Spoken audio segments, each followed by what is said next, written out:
Many are hearing God's voice. Beaucoup entendent la voix de Dieu et ils ne s'en rendent même pas compte. Dieu nous parle de multiples manières. Mon invité a enseigné à des milliers comment puiser dans la fréquence de Dieu. À tout de suite. Next.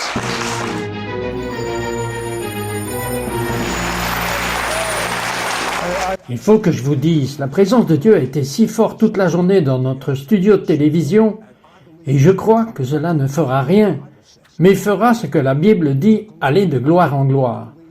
Je crois que le Saint-Esprit du Dieu vivant est dans ce studio, et il va se montrer fort, et je vous dis que nous allons lui céder, et il va montrer le Messie d'Israël, Yeshua HaMashiach, Jésus, le Messie, avec la connaissance, les miracles, les prodiges et les manifestations de la gloire, comme peu ne l'ont jamais vu. Darren, vous avez accepté le Messie en tant qu'enfant, mais juste comme enfant, sans enseignement, sans paradigme, vos parents n'avaient pas toute la connaissance des manifestations du Saint-Esprit. Vous aviez, quand vous étiez un jeune enfant, ce qui est connu comme une onction de voyant. Vous avez vu un ange plusieurs fois. Je suis sûr, mais parlez-moi de celui-là. Tell me about that one. Eh bien, la première fois que je me souviens avoir vu un ange, j'étais dans une église. J'étais à une croisade pour enfants. J'avais environ 8 ans, je pense, ou 9, quelque part par là. Ils ont fait un appel à l'autel pour le salut et il y avait des centaines d'enfants là-bas. Ils sont juste allés devant, mais je m'attardais en arrière et j'ai finalement dit, vous savez quoi, je vais y aller. Je veux donner mon cœur au Seigneur. Et quand je suis sorti de mon banc et que j'ai commencé à avancer, un ange s'est manifesté juste à côté de moi et il avait environ 14 à 15 pieds de haut. Et je me souviens avoir pensé, tu es un grand gars. Parce que dans l'esprit d'un enfant, je me disais, tu es un grand gars. Et puis j'ai pensé, Dieu est plus grand. Ouf! Et ça, c'est la révélation que j'ai eue. Dieu est grand. That was the revelation I got. God is big. At 6 À 16 ans, vous avez fait un rêve au ciel et votre vocation a été révélée. revealed. J'ai fait un rêve une nuit, j'étais au ciel, j'étais assis dans cette pièce qui ressemblait à un nuage, c'était massif. Vous ne pouviez pas regarder sur les côtés et déterminer quelle était la taille de cet endroit. C'était juste énorme et toutes les âmes que j'avais amenées à Christ dans ma vie étaient dans cette pièce. Puis l'ange du Seigneur est entré dans la pièce et il m'a juste pointé comme ça et il a dit « Viens !» J'étais terrifié. La crainte de Dieu est venue sur moi, mais je l'ai suivi. Nous sommes sortis dans une salle au ciel. Encore une fois, les dimensions, vous n'auriez pas pu les calculer, mais c'était juste magnifique, c'était beau.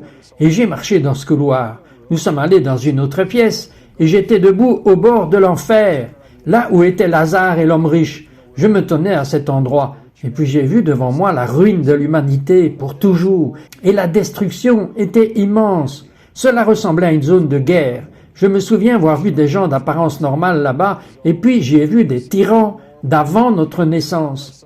Et puis soudain, au milieu de la route, il y avait une charrette tirée par un cheval.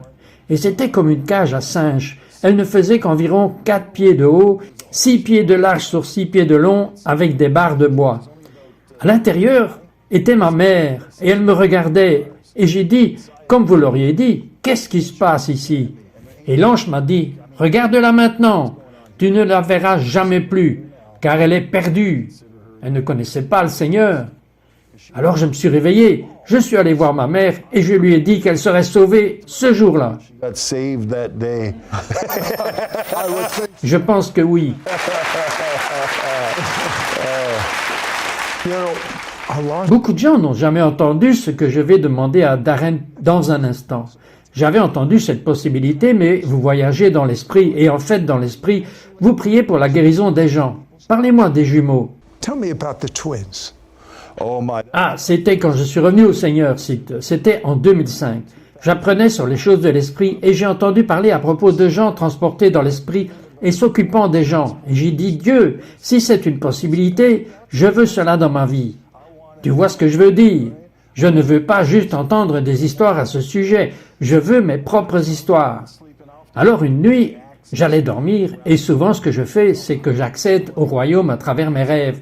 Je prie avant d'aller me coucher et je demande à Dieu la révélation. Puis dans la nuit, il me donne les réponses. Et c'est tout par ma foi, bien sûr. Vous devez croire ce que vous avez entendu par la foi et demander par la foi. Mais j'ai dit à Dieu, j'allais me coucher, j'ai dit Dieu, si je peux servir les gens dans mes rêves pendant que je dors, je veux le faire ce soir. Et dans mon rêve, cette nuit-là, je volais à travers une ville au Canada, d'où je viens, et près de l'océan, et il y avait des centaines et des centaines de personnes bordant les rues, et le Seigneur m'a parlé sur la puissance de Dieu qui coule dans nos yeux, et j'ai commencé à regarder les gens dans les yeux. Et la puissance de Dieu sortait juste dans l'esprit dans tous ces gens. J'ai atterri au sol. Il y avait une maison à ma droite. Je suis entré dans la maison. Et il y avait une femme avec des jumeaux dans ses bras. Et l'un d'eux était mort. Et j'ai pris le bébé dans ma main, j'ai soufflé, et le bébé est revenu à la vie. Alors, une semaine plus tard, j'ai été invité dans une église de maison. Et la femme était là. Et il y avait seulement 9 personnes là-bas. Ils m'ont demandé de venir donner mon témoignage. Alors je suis entré, et la dame était découragée. J'ai dit, eh bien, qu'est-ce qui ne va pas? Elle a dit, j'ai des jumeaux dans mon ventre. Et elle a dit, l'un des deux est mort. J'ai dit, non, il ne l'est pas. Non, elle ne l'est pas. Puis nous avons prié et je lui ai imposé les mains. Le bébé est bien né. Et elle a 14 ou 15 ans aujourd'hui. Years old today. Yeah.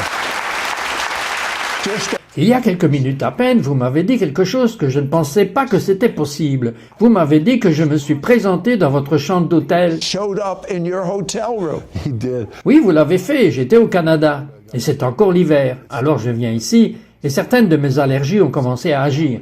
Et j'avais des migraines pendant les 2 premiers jours pendant que je descendais vers le sud. Je suis allé au magasin et j'ai acheté tout ce que je pouvais trouver pour essayer de m'en débarrasser. Et donc, il y a 2 jours, j'étais un peu inquiet parce que je devais être dans l'émission et j'avais ces maux de tête. Et je dis, Dieu, tu as besoin de faire quelque chose. Et si tu apparais devant moi, alors que je me réveille, c'est une vision éveillée et je le vois là et il me tend un vaporisateur nasal. Et c'était réel. Au fait, vous ne le savez pas, mais j'utilise un spray nasal. Mais le spray, c'était Jésus et je le pulvérisais. J'ai pulvérisé Jésus dans mon nez et les maux de tête sont partis. Up my nose and the headaches went away. There's some, Il y a des gens qui s'arrachent les cheveux. Ne le faites pas, vous ne pouvez pas vous le permettre. Mais avant que Darren ne se déplace dans ce don complet, il y a une bataille pour son destin. Tout comme il y a une bataille pour votre destin. Il a eu une rencontre avec Dieu et le diable. La bataille était féroce. Le monde des esprits est réel. Nous sommes de retour dans un instant. the battle was fierce. The spirit world is real. Be right back.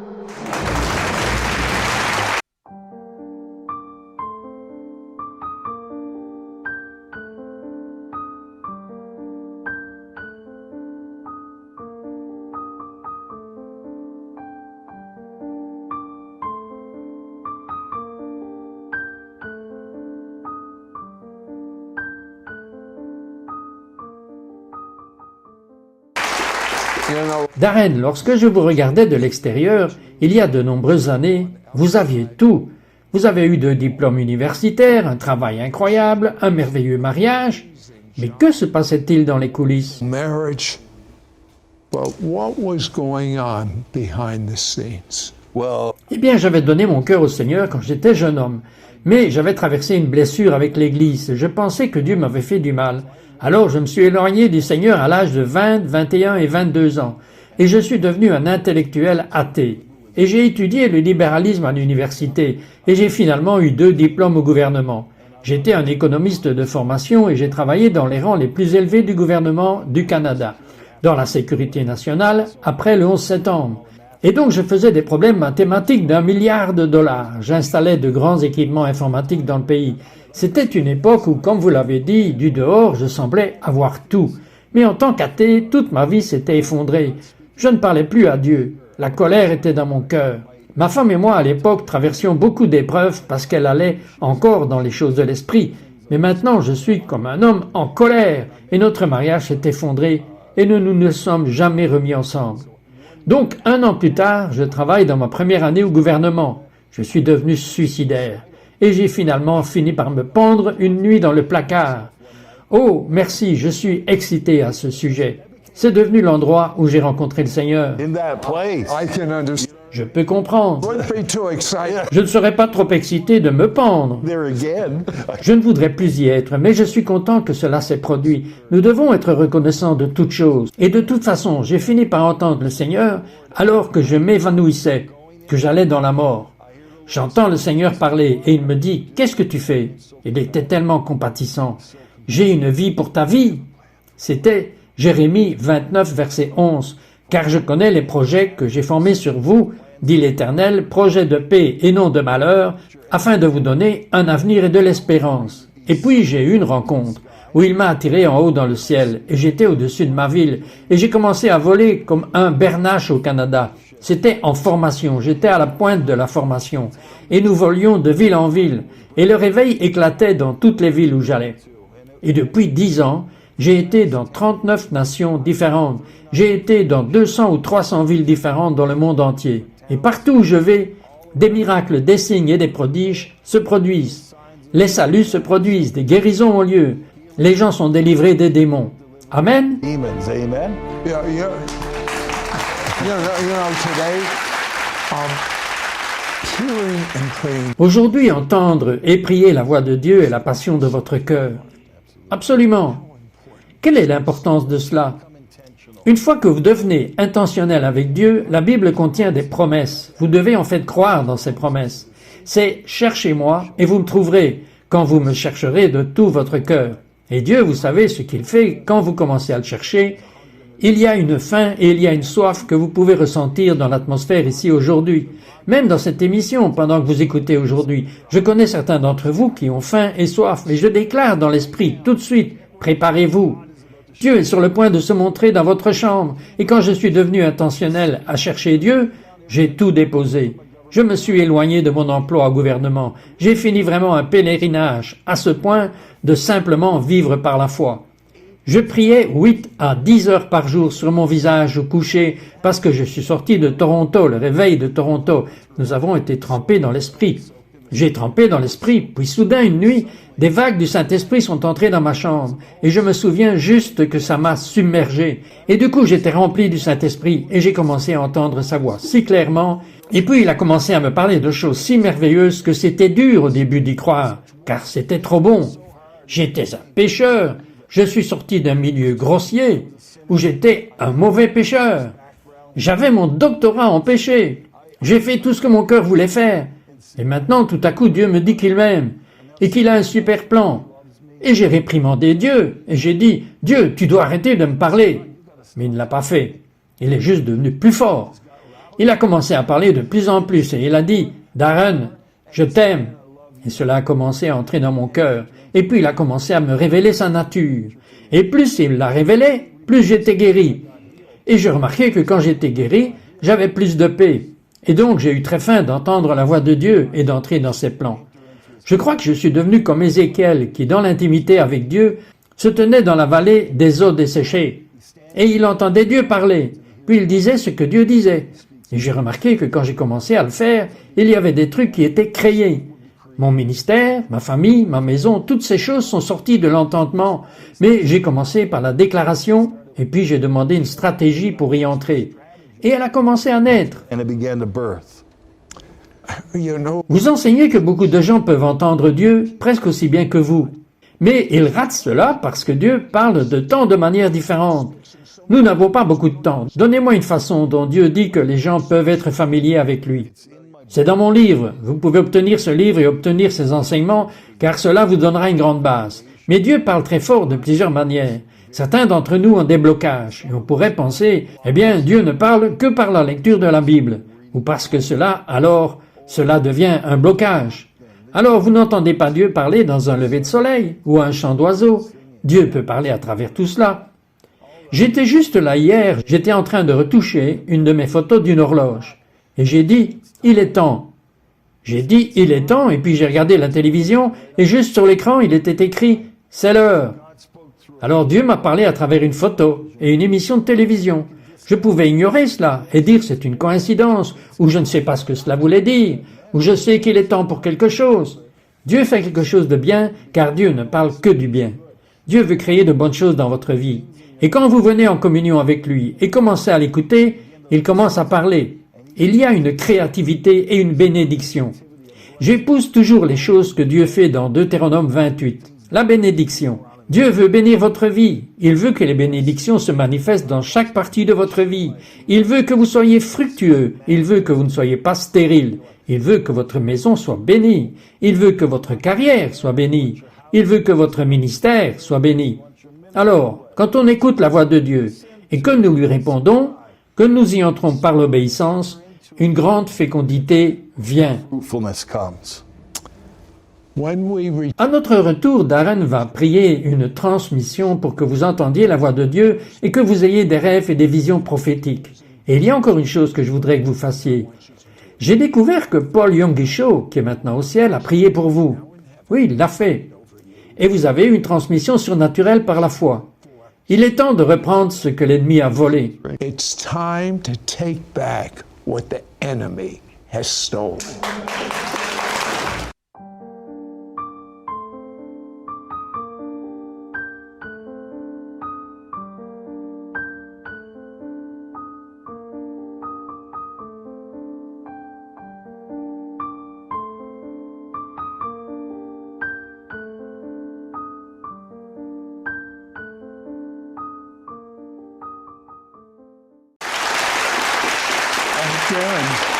Maintenant, Darren, vous insistez sur comment entendre la voix de Dieu et une fois que vous entendez la voix de Dieu, comment prier pour que les choses que Dieu vous a dit personnellement retournent à lui. Pourquoi est-ce important pour nous de prier en retour vers lui ce que nous avons entendu de Dieu? Back to him what we have heard from God. Because what Parce que nous parlons de création. Dieu crée par sa parole. God creates by His Word. I mean, when So said Et c'est donc un partenariat stratégique. Dieu nous dit quoi faire, mais il a besoin d'un humain pour le dire. Oui, c'est vrai. Alors j'ai appris cela. Et c'est pourquoi la déclaration est si importante. Quand je commence à déclarer les choses dans l'esprit, je vois dans mon esprit. Mon imagination commence à voir sa création. Donc je dis et je déclare, et ça crée l'ambiance pour que cela grandisse. Donc, lorsque Dieu parle, je crée. Et c'est pourquoi je parle d'Ézéchiel. Quand il a parlé, la vallée est revenue à la vie, parce qu'il a parlé. Dieu a utilisé une personne pour parler parce que l'autorité a été donnée à l'homme dans ce royaume. Et nous devons créer avec Dieu en disant ce qu'il nous dit de dire. Nous manquons de sagesse. Alors nous demandons à Dieu, que devrais-je faire? Qu'est-ce que je devrais dire? Et comme nous commençons à y entrer, cela crée l'ambiance qu'il a envoyée pour le faire. Darren, I want you to Darem, j'aimerais que vous priez pour que nous ayons la foi et des rêves et des visions. Priez maintenant devant la caméra. pray that right now into the camera. Eh bien, je déclare juste sur vous que le royaume révélateur commence à se manifester dans votre vie. Et selon le livre des Actes, le Saint-Esprit sera répandu sur toute chair. Les fils et les filles prophétiseront. Les vieillards et les jeunes gens auront des rêves et des visions. Et même sur les servantes, il dit que le Saint-Esprit sera déversé. C'est donc pour tout le monde. Et nous venons de déclarer maintenant que tout le monde qui écoute cette émission sera immergé dans la voix de Dieu. Vous ne direz plus « Était-ce Dieu ?» Vous saurez que c'est Dieu, et vous créerez avec Dieu. Je déclare juste que votre vie sera retournée. Il y a un ange de percée qui vous est assigné en ce moment. Et je déclare une percée sur chaque situation difficile. Finances, mariage. Je viens de déclarer la santé, une percée dans les relations avec vos enfants. Je déclare une percée en ce moment au nom de Jésus. Alors, préparez-vous. Dieu est sur le point de vous montrer de grandes choses puissantes que vous n'avez jamais connues. God is about to show you great and mighty things you never knew. Darren, Darren, priez pour les dons. Vous avez une foi surnaturelle. supernatural faith. Yeah. Well, Oui, eh bien je déclare que tous les dons du Saint-Esprit opèrent dans votre vie. Mais le don de la foi est un don fondamental qui vous permettra d'entrer hardiment dans les plans que Dieu a pour votre vie. Et je déclare tout de suite, c'est aussi un fruit de l'Esprit, que le fruit et les dons se manifestent dans votre vie. Dieu est sur le point de libérer sa foi sur vous pour faire ces choses grandes et puissantes. Vous allez prendre des étapes audacieuses dans la saison. Quelqu'un, et je le vois en ce moment, est sur le point de sortir comme un missionnaire sauvage et d'aller dans des endroits où les gens diront « Pourquoi vas-tu là-bas ?»